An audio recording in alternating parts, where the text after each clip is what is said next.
जनहित India news संगम से आज प्रयागराज से बीजेपी संसद प्रत्याशी हमारे साथ त्रिपाठी जी हैं।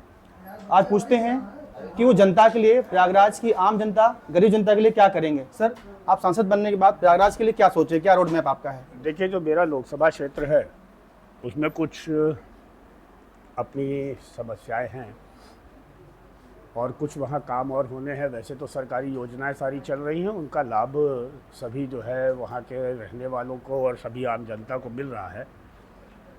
मेरी जो प्राथमिकता है वो नैनी क्षेत्र में जो औद्योगिक एरिया है, जो इंडस्ट्रियल एरिया है, उसके विकास की है।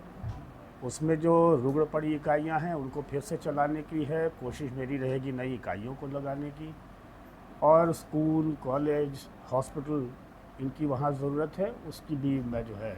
अभी आपने हॉस्पिटल को बोला, प्रयागराज में एम्स की मांग बहुत दिनों से चल रही है। मुझे मालूम है, तो उसके लिए कुछ मैं उसके लिए भी प्रयासरत रहूँगा जी। और मैं सर, कोशिश करूँगा कि मेरे कार्यकाल में एम्स यहाँ पर शुरू हो जाए। जी, पूरा प्रयत्न करेंगे आप जी। अगला सवाल ये है कि अभी सुप्रीम कोर्ट का निर्णय कुछ ही महीने पहले आया था, इसमें प्रयागराज के लाखों बीएड छात्रों को प्राइमरी से बाहर कर दिया गया है। आप अपर महाधिवक्ता भी हैं और अच्छे कानूनविद भी हैं, तो आप अगर सरकार बनती है आपके केंद्र में, अब राज्य में ऑलरेडी है, तो उन बच्चों के लिए कोई कानून बनाने का प्रयत्न किया जाएगा? योगी जी ने कहा था। एक तो सबसे पहले मैंने अभी उस जजमेंट को पढ़ा नहीं है जी। तो उस जजमेंट पे मैं कोई टिप्पणी करूँ या उस पर कोई बात करूँ, ये अभी उचित नहीं होगा। जी जी। लेकिन जो भी ज़रूरी कदम होगा, चाहे वो प्रदेश सरकार से बात करके, चाहे वो केंद्र सरकार से बात करके, वो मैं ज़रूर करूँ। जी, अंतिम सवाल सर, प्रयागराज कहीं न कहीं पर्यटन क्षेत्र से बाहर जा रहा है, बहुत कम यहाँ पे पर्यटक आ रहे हैं काशी, अयोध्या और मथुरा के रिस्पेक्ट में। तो अगर प्रयागराज का पर्यटन क्षेत्र थोड़ा बढ़े तो यहाँ के लोगों को रोजगार और अवसर प्रदान होंगे, इसके लिए कुछ करेंगे आप? देखिए, जहाँ तक मेरी जानकारी है, पर्यटन क्षेत्र से बाहर तो नहीं हो रहा है, क्योंकि यहाँ पर कुंभ मेला आप जानते हैं कि एक बहुत बड़ा आयोजन होता है। कुंभ तो 5 साल में एक बार होता है। नहीं, कुंभ होता है, अर्धकुंभ होता है, हर साल माघ मेला लगता है और उसमें अच्छी खासी तादाद में पर्यटक आते हैं। लेकिन फिर भी मैं यही कहूँगा कि यहाँ के जो भी तीर्थ स्थल है या जो भी पर्यटन स्थल है, उनके भी विकास के लिए, वैसे तो मैं देख रहा हूँ कि अरैल में त्रिवेणी पुष्प है, उसके विकास पर कार्य हो रहा है। जी जी। और भी जो हमारे जैसे हनुमान मंदिर है, हमारे लेटे हुए हनुमान जी का, वहाँ का कॉरिडोर का निर्माण शुरू हो रहा है।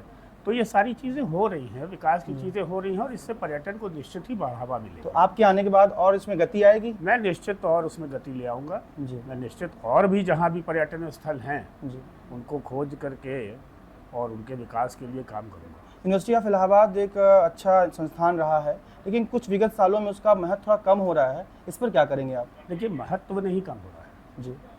देखिए, अब प्रतियोगिता का ज़माना है, कंपटीशन का ज़माना है। जी जी। तो कंपटीशन बढ़ गया है। ऐसा नहीं है कि उसकी साख गिर गई हो या और कोई दूसरा कारण हो, ऐसा नहीं है। जी। आज भी वहाँ से बहुत अच्छे छात्र निकल रहे हैं जी जी। जो पूरे देश में अपने इलाहाबाद विश्वविद्यालय का डंका बजा रहे हैं। मैं आपके सामने बैठा हुआ हूँ, मैं भी इसी इलाहाबाद विश्वविद्यालय का प्रोडक्ट हूँ। ऐसा नहीं कि उसकी साख गिर गई है। जो कुछ तो रैंकिंग में काफ़ी पीछे जा रहा है। देखिए, कंपटीशन है। जी।